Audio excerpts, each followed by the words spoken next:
各位朋友，大家好，歡迎來到越講越有料。喺呢個曲折離奇嘅演藝世界入面，有一位女星嘅故事真係超越咗八卦，成為咗一段傳奇。咁究竟是咩令到她成為眾人焦點？今日我哋將帶大家深入揭露佢嗰啲少為人知嘅秘密同埋複雜糾結嘅情感世界。喺高雄長大嘅陳平，原名陳淑霞，佢點樣一路從柯俊雄嘅幕後支持走到舞台中央呢？佢每一啲決定背後到底係勇氣抑或係無奈？一連串精彩嘅故事即將展開，唔好錯過咗。嚟到上世紀70年代，幾批台灣演員踏進咗香港電影圈。當年港產片仲未至於日後嘅輝煌時期，不過呢啲演員選擇離開佢哋嘅家鄉，可能係為咗多啲私演吧，唔想自己啲親朋好友見到佢哋喺銀幕上嘅演出。畢竟係嗰個時代，人哋對面子嘅講究同社會嘅保守觀念仲重過山。講到陳平，嚟自高雄嘅佢小時候日子唔算好過，於是對物質生活就更加渴望，同埋對錢嘅追求近乎痴迷。1972年，他同邵氏簽約咗，踏上咗成為電影明星嘅旅程。陳平成長嘅環境並唔富裕，但佢懷有大志，立志要為家庭帶嚟更好嘅生活。雖然佢讀書唔多，但係目標明確，決心做任何事去追求成功。嗰陣時，陳平喺柯俊雄面前發現咗機會。柯俊雄嘅江湖地位不言而喻，佢掌握嘅資源同機遇可以幫助唔少急於成功嘅女仔，只要他哋肯付出代價。16歲嘅陳平同柯俊雄嘅不期而遇，點點滴滴都注定咗他未來嘅命運。柯俊雄本身就已經係個年輕嘅電影男主角，喺娛樂圈內影響力廣泛。佢識得利用手頭上嘅資源，對於眼巴巴望住佢幫忙嘅女仔，開出各種條件，只要他哋願意，就有機會達到所謂成功。就咁，陳平得以逐漸提高自己家庭嘅生活質素。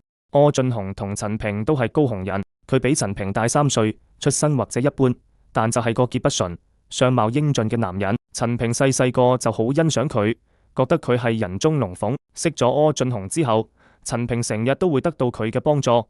其實柯俊雄對他青春美貌有一番情意結。話說柯俊雄同陳平嘅愛情種子係佢15歲嗰陣就已經撒下。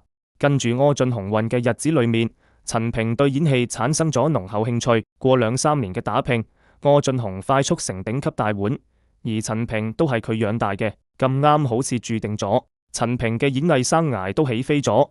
但係台灣嘅電影業同香港比起來就稍微落後啲，所以陳平1972年決定獨自一人包走落香港，揾更多機會。柯俊雄冇攔住佢，因為2年前佢已經娶咗著名花旦張美瑤。對於陳平呢個秘密戀人，柯俊雄已經顧唔上啦。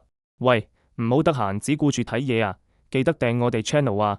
如果你好奇柯俊雄點樣凌厲控制下面嘅人，同女明星玩感情遊戲，就快啲訂我哋 channel。下回我哋揭曉陳平一落腳香港就同邵氏公司簽咗約，成旗下一員正選戲子。那時邵氏就好似明星農莊咁，仲有凌波、鄭佩佩、李貞同何莉莉呢啲紅星。剛由台灣過嚟，陳平自然想喺正劇入面爭婆個位，不過競爭可唔係蓋嘅，心裏針錐明白。陳平索性試過另一招，走艷星路線。正巧嗰陣子，李翰祥返嚟邵氏，向邵逸夫提議拍多啲英視嘅風月片，老闆二話不說，一拍即合。於是邵氏嘅 film 人就紛紛投身到風月影業裏面。在香港娛樂圈百花齊放嘅背景下，陳平姐一出道就擔正邵氏公司頗有人氣嘅風月片，喺獨女入面飾演工廠女工楚玲呢個角色，一炮而紅，快速成為當紅花旦之一。呢個契機令到佢之後喺李害祥導演嘅《風流韻事》、金瓶雙艷同埋呂基導演嘅《蕩女機行》等多部知名風月片當中閃亮登場，俾人留意到佢嘅演技同魅力，瞬間成為一個新晉且叱咤風雲嘅女星。到咗1976年，陳平姐喺《流星蝴蝶劍》中一反常態，飾演咗高老大呢個風情萬種嘅角色。她咁洗練大膽嘅詮釋，成為咗整部戲嘅看點。即使孫小蝶嘅美貌人人稱羨，但陳平嘅演出充滿咗大膽同野性，將高老大這個複雜而不單純嘅角色詮釋得淋漓盡致。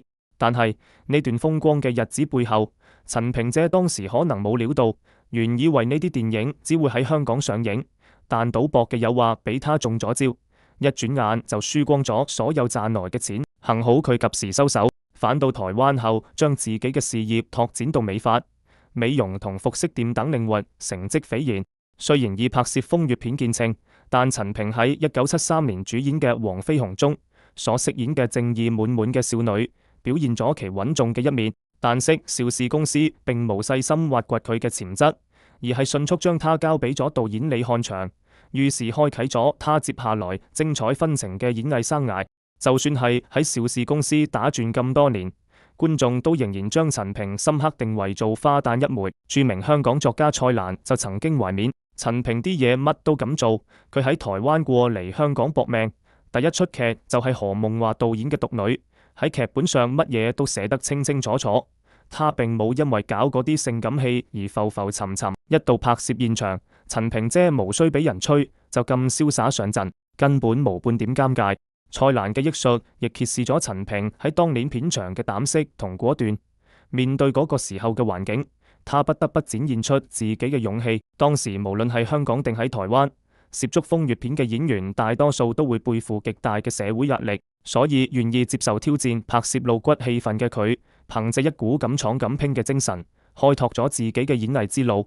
陳萍一度喺香港嘅娛樂圈大放異彩，雖然大家公認佢係艷星出身，但佢嘅片酬唔係蓋嘅，賺到手軟同埋賺下一筆唔錯嘅身家。不過愛情嘅路嗰邊就唔係咁順遂，始終都揾唔到個幸福嘅歸宿。之前同佢喺台灣嘅舊愛柯俊雄搬去香港之後，就一段時間冇聯絡。後嚟柯俊雄都來到香港發展事業，兩人就重燃咗舊火。可惜嘅係命運好似特登玩佢，就喺陳萍同一個富商喺升降機嘅緊密時刻，柯俊雄提早婆嚟香港，撞正呢場戲之後，兩人之間就發生咗好激烈嘅爭執。過唔久，柯俊雄就轉身追求當時嘉禾嘅明星苗可秀，將陳萍棄。但係兩人嘅地下情又延續咗幾年。陳萍喺香港嘅電影界可謂咁星咁，將艷星嘅身份背後投入到嚴肅劇嘅角色。可惜後來佢決定退出演藝圈，匆匆咁結束咗佢喺電影界嘅精彩生涯。退出之後，好似人間蒸發咁失去咗蹤影，就連1981年之後嘅生活經歷都冇幾個人知。退倦嘅陳萍新聞少之又少，隨住時間嘅流逝，似乎好似漸漸咁聲淡出咗娛樂圈嘅視線範圍。目前只有蔡瀾少少嘅言談表露，佢透露過陳萍後來患上咗嚴重嘅狂慾症，仲有賭博嘅問題，將一生嘅積蓄全輸得差唔多。